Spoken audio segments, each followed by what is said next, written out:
ஒரு ஊரில் 2 மண்பாண்ட தொழிலாளர்கள் இருந்தார்கள்.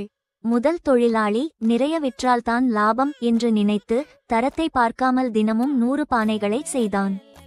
ஆனால் அவை எளிதில் உடைந்ததால் மக்கள் வாங்குவதை நிறுத்தினார்கள். இரண்டாவது தொழிலாளி தரம்தான் முக்கியம் என்று நம்பினான். நாள் முழுதும் உழைத்து ஒரே ஒரு பானையை செய்தான். அதை மிக அழகாகவும் உறுதியாகவும் செதுக்கினான். ஆரம்பத்தில் அவனிடம் வருமானம் குறைவாக இருந்தது. ஆனால் நாட்கள் செல்லச் செல்ல அவனது பானையின் தரம் ஊர் முழுக்க பேசப்பட்டது. மக்கள் வரிசையில் நின்று அவனிடம் வாங்கத் தொடங்கினார்கள்.